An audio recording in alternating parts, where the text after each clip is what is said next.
So we'll carry on. We'll do a bit more questions and answers, and then we'll go into the refuge ceremony. Okay?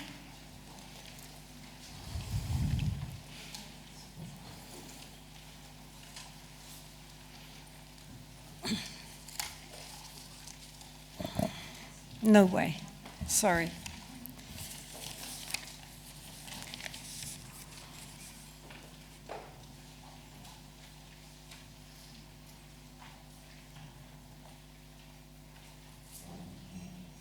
Okay, so this one I just saw it, so I think I might as well do it. Like you, I promise I will attain enlightenment in a female woman's body, but is there any gender difference in the enlightened form or our inner space? No, of course not. I mean, that's the whole point. Our essential nature is neither male or female. Obviously not. We all know, even when we are meditating, there's no male or female. This is something which is on the very physical level. Of course, there are differences between male and females, and sometimes the approach to practice, that the feminine way of practice could differ from some males. But some males are very intuitive and sensitive. Some women are very hard rock and logical. You can't, make such a diversity. The problem is only on the conventional level. On the ultimate level, there is no difference. In the Dhammakaya, there's no male or female, obviously. It's just on the conventional level, there has been this, there is a difference, and that historically, all the balls have been in the male court, literally. I just realized what I said.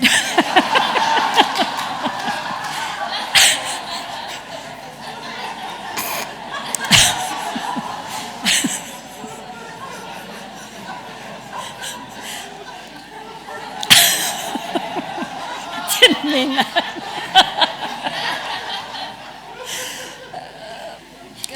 But now it's important that the female potential is recognized and encouraged. And as long as there is equal opportunities for study and practice, there shouldn't be no difference whether one comes back in the male form or a female form. Whatever form is beneficial for sentient beings is the one we should aspire for.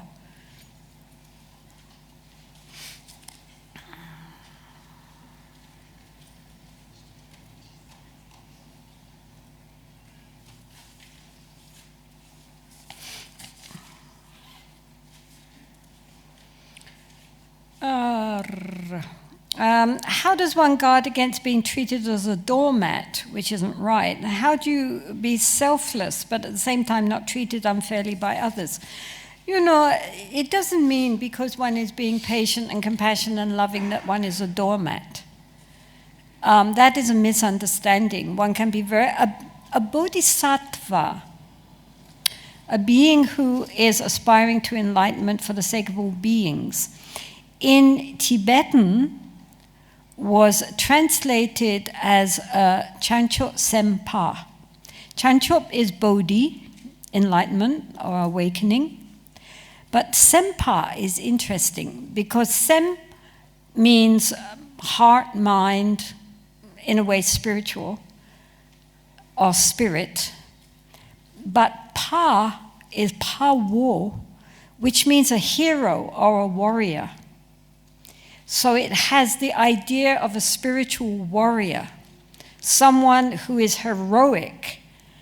And Shantideva, who was a great 7th century Pandit in India, he said there's a big difference between pride, which is, of course, not a good thing, the, inflation of the ego, and self-confidence and courage, which is essential for the path.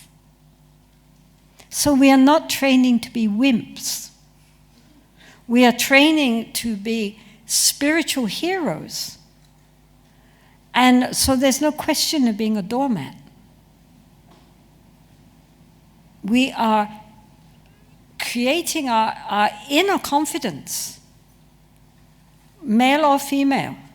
It doesn't mean aggression, but it does mean that inner power which is fueled by our spiritual commitments. If we find that we're becoming less and more downtrodden, lower and lower self-esteem, less and less able to stand up for ourselves, I think we're on the wrong track.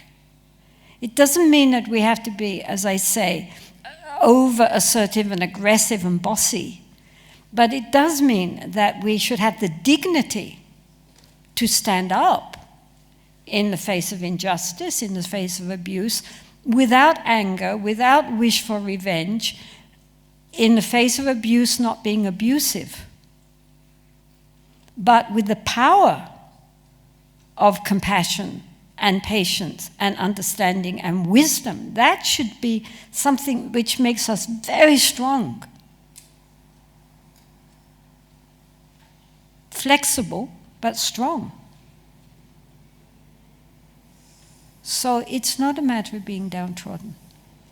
And, especially for women, it is important that women really hold hands with each other, support each other, and encourage each other, and respect each other, so that women can become strong, because this planet needs strong women, not who are then masquerading as men. Feminine strength is a different kind of strength. And the planet desperately needs that. Society desperately needs that. And it's not, it's not a bullying strength, but it's a Dakini strength. The Dakinis are these female beings who embody enlightenment and are therefore in helping others also on the path. They clear away obstacles, they create auspicious circumstances. Tara. She represents fearless courage. She clears away fears. That's her main function as being green. She belongs to the karma family, which means she's very active. And at the same time, she is completely fearless compassion. So this is what we are all striving to embody, is this dignified, fearless compassion. It's not in the least bit, quivering and submissive in that sense. We can be very, dignified about it, but we don't have to become doormats. Really, we should all aspire to be like Tara. She embodies all that is most precious in the female form. And she's very immediate. So, no doormats. Doormats stand up.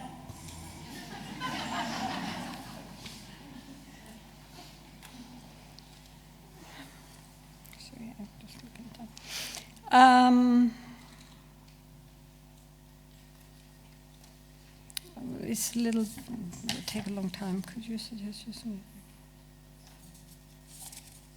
Well, he says here, could you suggest useful methods for diminishing feelings of ill will, irritation, and anger? The Buddha always recommended very much doing loving-kindness meditations. Loving-kindness meditations, which you can read about and hear about, they're very common to all Buddhist schools. They focus first on ourselves. Because if we find ourselves becoming very easily annoyed, irritated, and frustrated and angry with others, it's because we, as I said before, we are not at ease within ourselves. We are not at peace within ourselves. Therefore, we are like a taunt drum, and every little tap reverberates and makes the loud sound inside us. So we need to relax and become friends with ourselves. You know, we cannot get rid of ourselves just like that. We have to carry ourselves around with us everywhere, our mind. And so it makes sense to have a good traveling companion. Many people, when they listen to their mind and watch their mind, they see how constantly they are putting themselves down, constantly criticizing, saying mean things to themselves, but they wouldn't say to anybody else. I mean, if you had a friend who said to you the kind of things we say to ourselves, you wouldn't have a friend. So what kind of friend would that be? So really, we have to really look at what we are saying, the messages we are giving to ourselves, how negative and critical, and transform that, encourage ourselves, forgive ourselves, believe in ourselves. You know, it's important because, you know, as I said, the ego is going to walk most of the path before it can dissolve. And so we need to have a strong, happy sense of self, which believes that it can walk the path. If we endlessly undermining our own sense of you know, ability, then we won't get anywhere. So it's very important to do these practices on loving kindness and compassion to ourselves, which first appear very artificial. We don't believe it. It doesn't mean anything. But if we keep going, something inside really begins to soften and melt. And then from that, we can give loving kindness to other beings, other people we like, people we're indifferent to, people we don't like. And we will find that as our minds become more soft and more friendly towards ourselves, they naturally also become more friendly towards others. And those things which previously would have upset us and irritated us and made us mad just don't. But a sense of humor is also very helpful.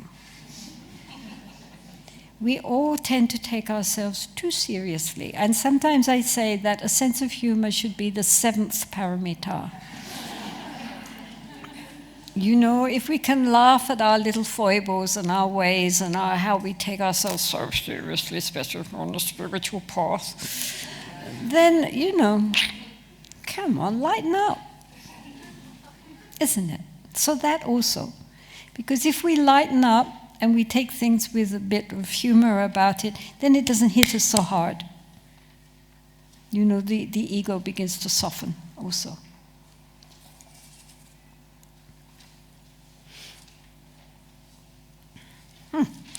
Harry, aged 11. He is asking if I ever encountered any snow leopards when you lived in your cave. Yes. Yes, well, I didn't actually, I'm sorry, Harry, I didn't actually see them, but it was snowing outside my cave, and the next morning I saw their footprints. They have very distinctive footprints, and I asked several zoologists, and they said, oh, that's a snow leopard. And so all outside my cave, and on my windowsill also were 2 big prints. So it obviously looked in, but I'm sorry, I didn't see it. However, when I was in Australia, I visited a zoo there, a private zoo, and they had snow leopards there, and I was actually allowed to stroke one of them because he came to the edge of the cave, and I said, can I touch him? And they said, well, it looks like he wants you to. So I put my hand in, and I stroked him, and he was like a big pussycat, you know, very thick fur. And then he and the female, who was very wild, he was very sweet, sure. So that they kept them separate for a bit until because they were afraid she might eat him.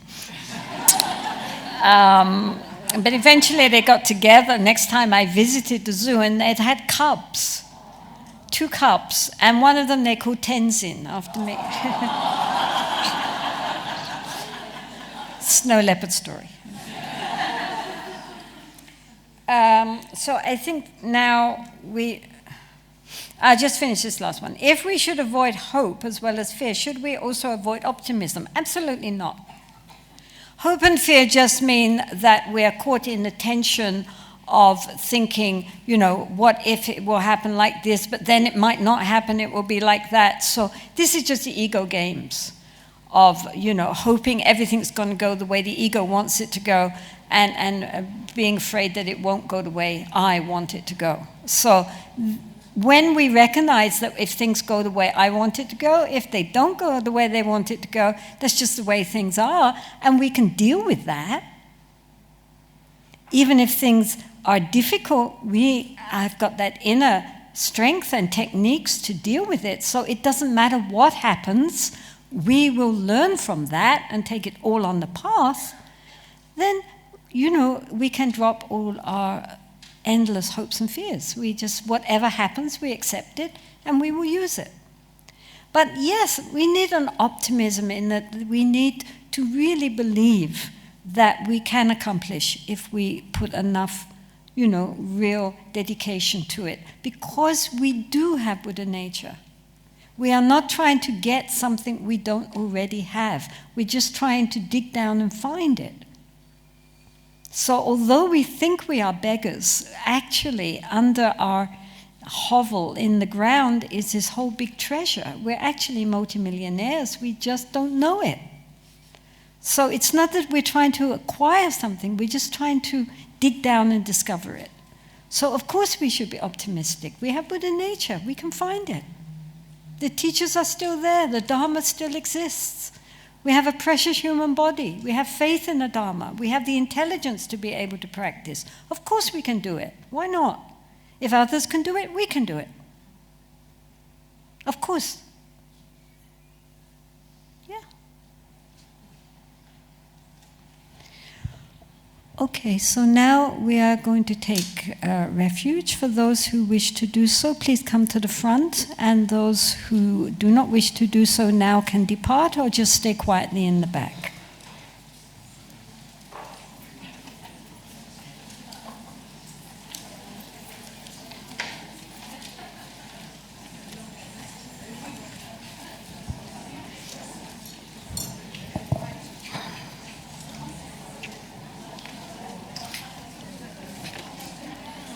Traditionally, you are supposed to kneel, but if there's no space, then you can sit on chairs. It's perfectly okay. It's not your knees that are taking refuge, so don't worry.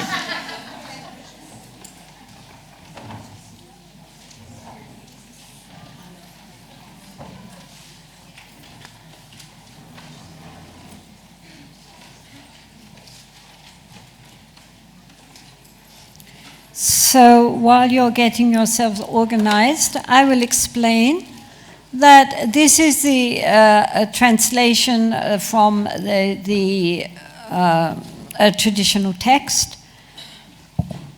And as I say, one way of looking at it is that we are all sick. We are sick with our ego delusions and all our negative qualities, which spring from that basic delusion.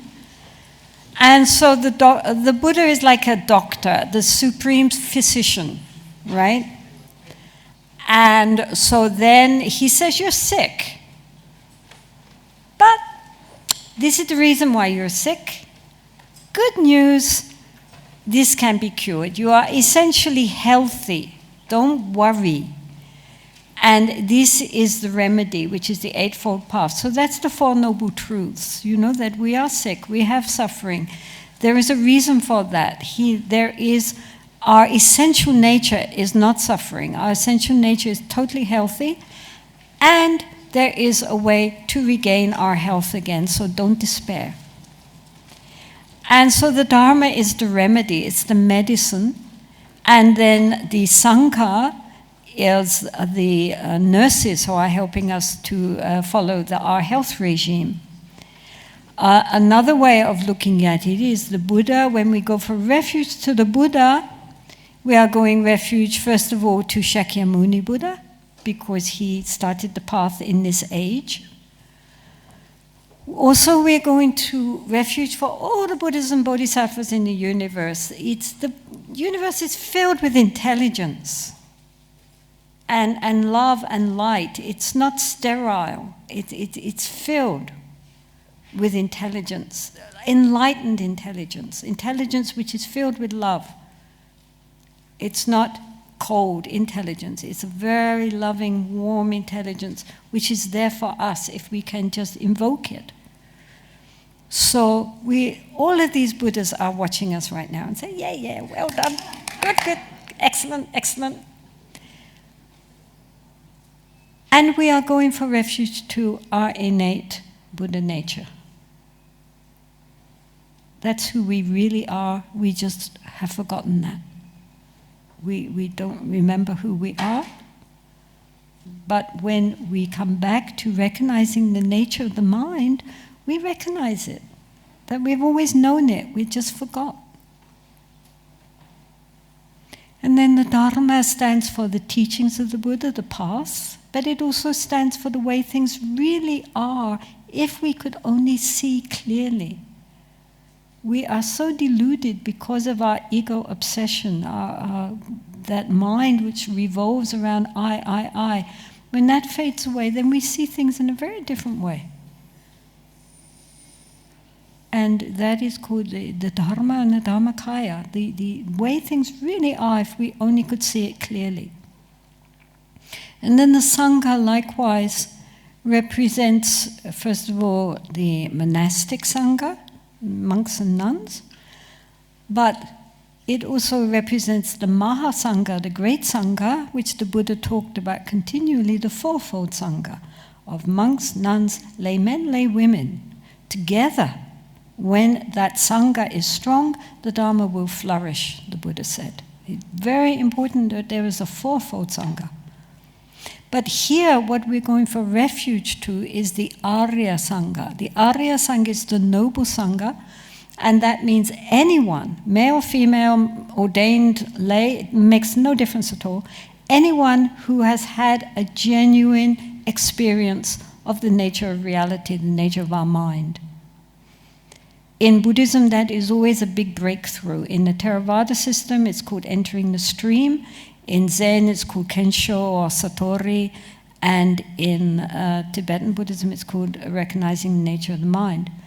But whatever, it's when that glimpse that we suddenly get of actual reality, which is our true nature, then we finally begin to really understand what it's all about.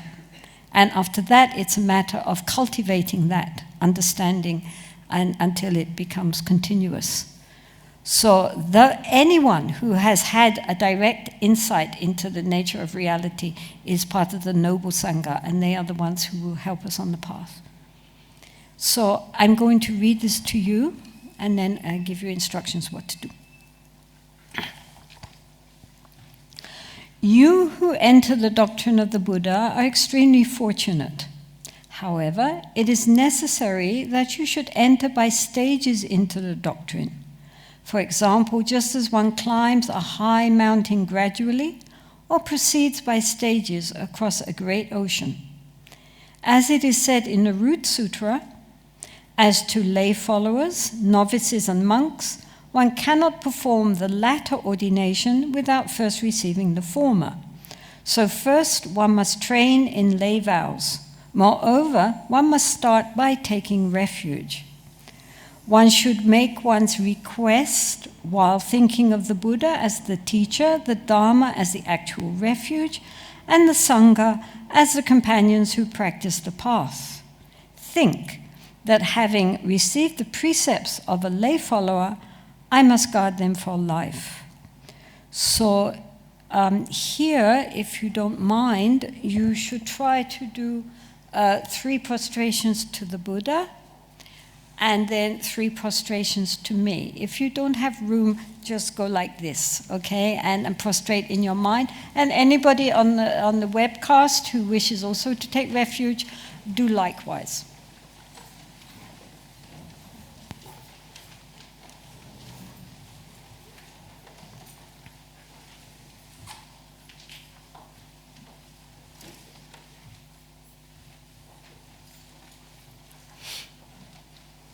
Then when you have finished the 3 prostrations to me, if you're on the ground, please kneel, and otherwise just sit on your chairs and put your hands together.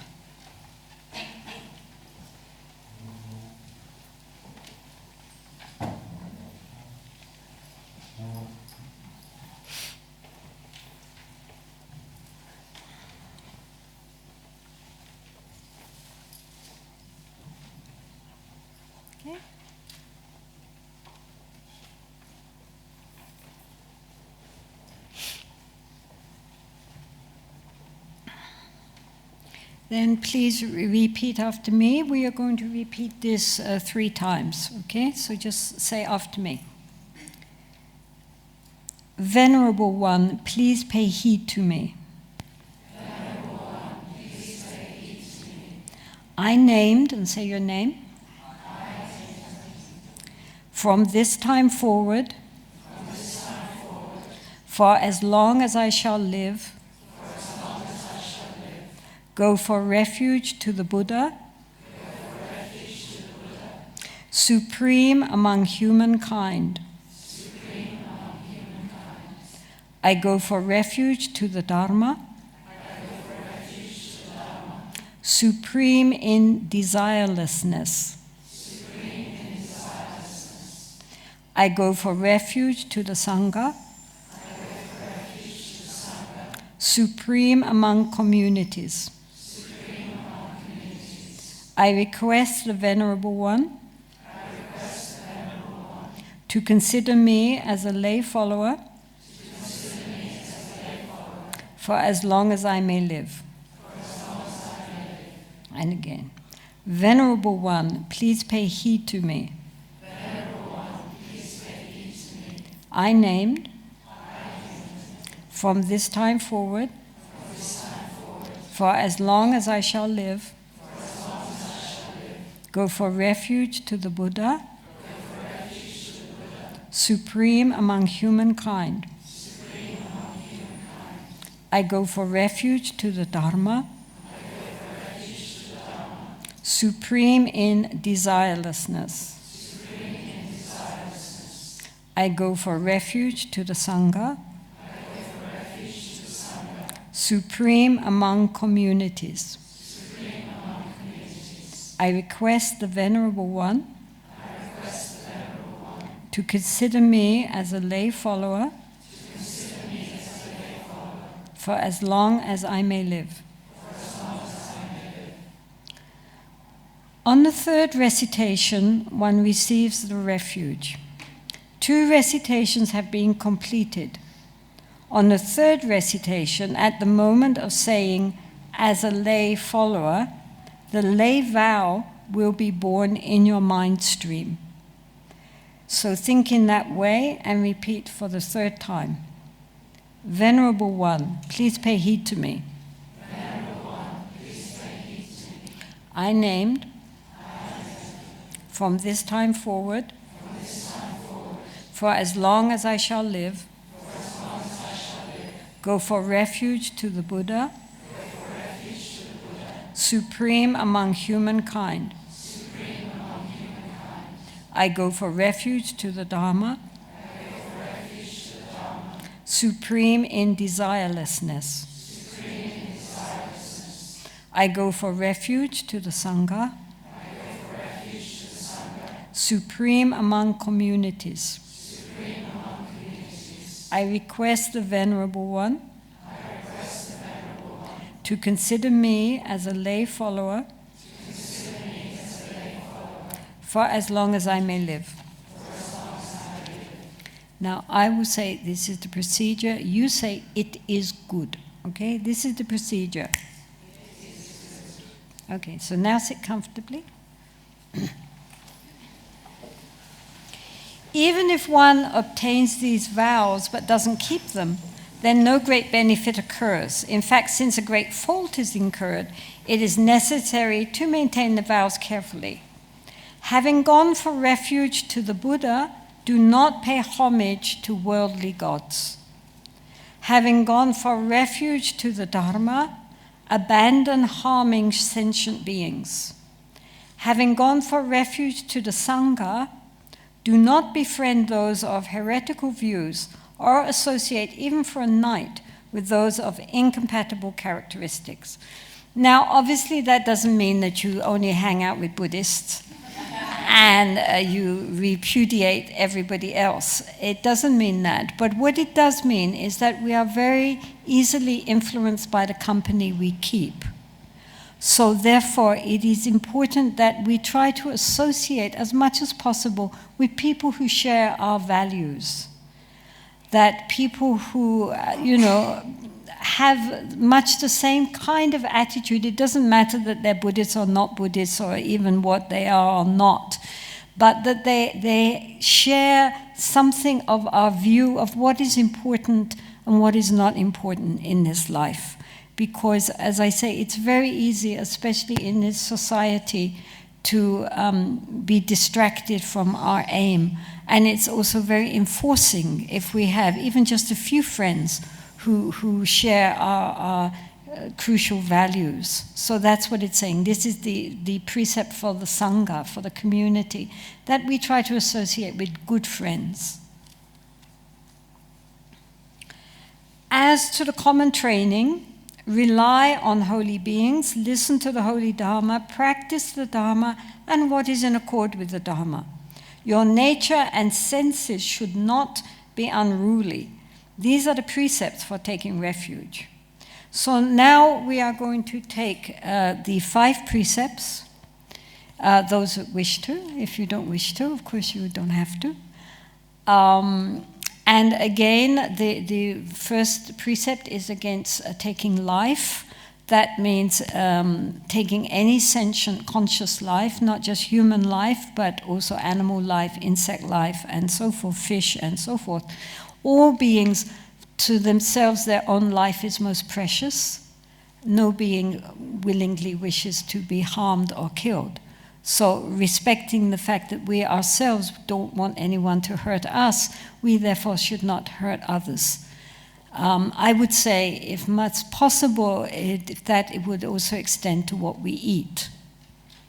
Because in our society, there is really no excuse for endorsing the terrible meat industry and all the fear and pain which sentient beings suffer as a result of us being so greedy and wanting to eat their flesh when there are so many other things we could be eating rather. So I think as it's not part of the precepts, but I think that if we are serious about having compassion for all beings, we cannot seriously sit down and then eat them and think that that's okay. But it's not part of the precepts, so I'm not forcing this on you. It's each one for their own conscience. Okay, so again, could you kneel or put your hands together? So this will be repeated just one time, okay? So concentrate on what you're saying. At the moment, I'm just going to read the preamble. The actual lay precepts are fourfold, with the renunciation of alcohol as the 5th.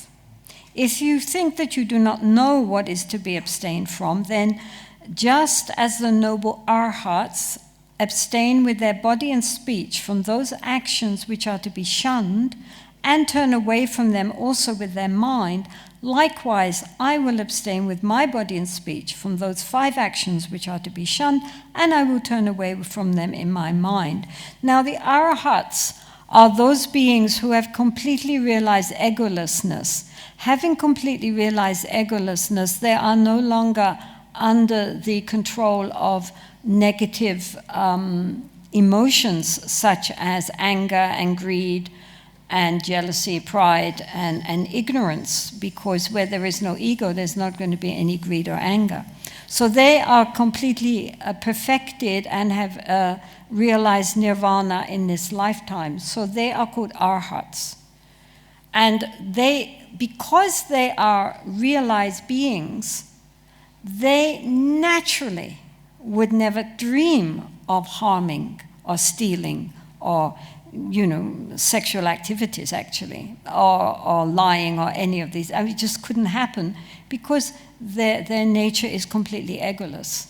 So just as for them, these precepts are spontaneous manifestation of an enlightened consciousness. So we are going to try now to bring our life more into conformity with what would be natural for an enlightened being. So even when we fail, never mind, we try again. These are rules of conduct. There's no thunderbolt from heaven if we break them. I mean, there's bad karma, but there's no, it's not like that. But they are keeping us on track and reminding us that we do have these precepts, and we are going to try to keep them as best we can in order to benefit not just ourselves, but the society in which we live. So now we are thinking we are going to model our lives now on that of an arahat. Someone with genuine wisdom, this is how they naturally would behave.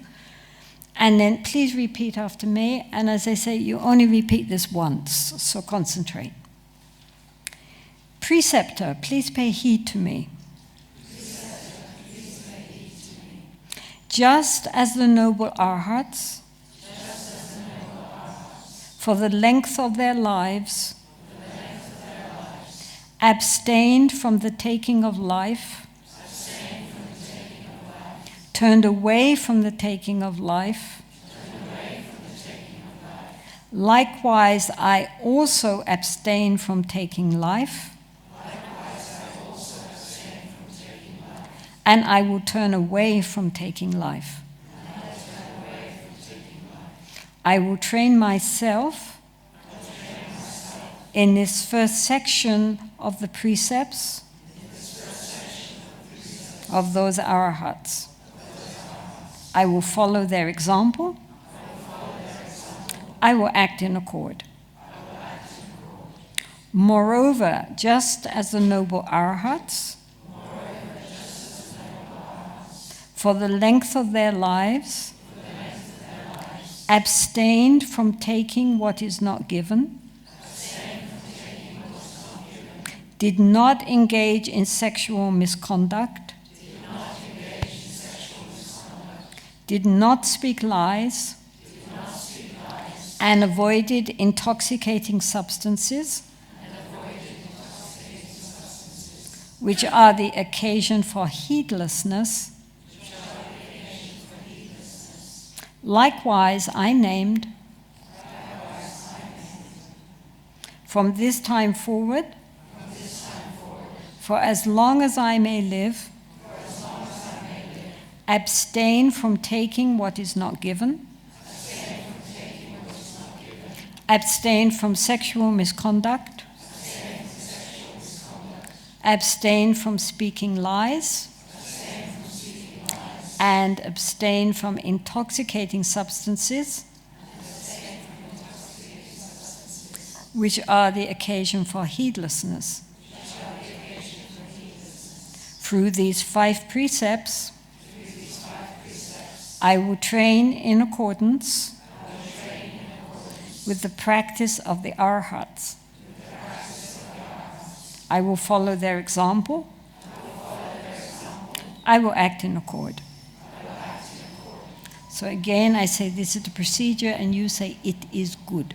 Okay, this is the procedure. Okay.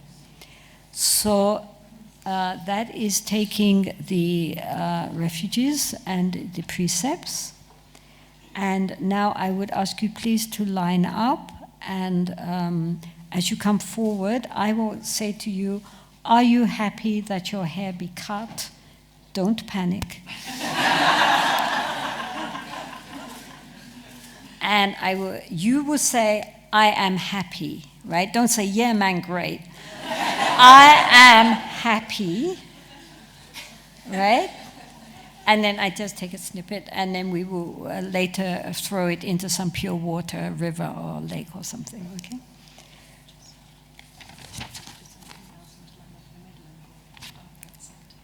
Okay, so could you please line up from the middle and then go out that way?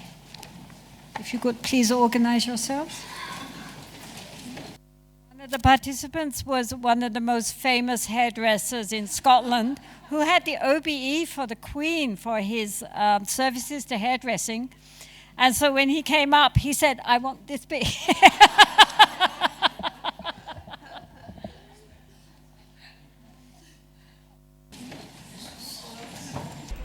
It is traditional in Buddhist circles that when something auspicious has occurred, such as a Dharma talk and taking of refuge, then we dedicate the merit for all the world. it's understood that if we do something meritorious, then, it's, even if it's very meritorious, it's like filling up a cup, and then after we get the results of that, the cup is empty. But if we pour the water into the ocean, then it never gets, it never finishes, because it joins the whole ocean. And therefore, at the end of anything which is regarded as being positive and auspicious, we dedicate the merit for the happiness and welfare of all beings. Recently we had a lot of little nuns come, little girls who became nuns, very small, some of them 4 years old. And after a few weeks they had been there, then somebody spoke to one of them. She was about 8 or 9 years old, I guess. And they said to her, "Oh, you must be very happy you're here, because now you can pray for your mummy and daddy and all your family." And this little girl, she said, "Here, we pray for all sentient beings."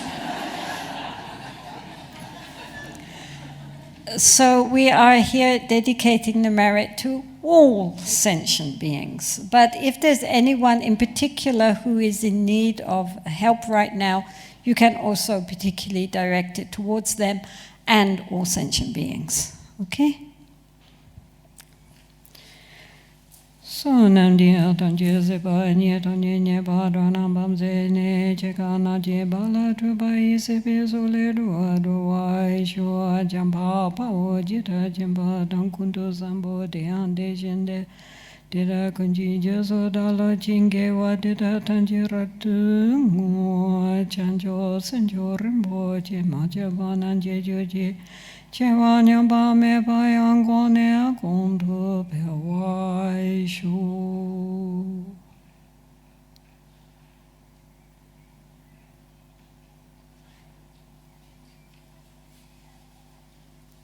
So thank you all very much, and I think this is a very auspicious occasion, and I hope to see some of you again tomorrow morning. Thank you very much.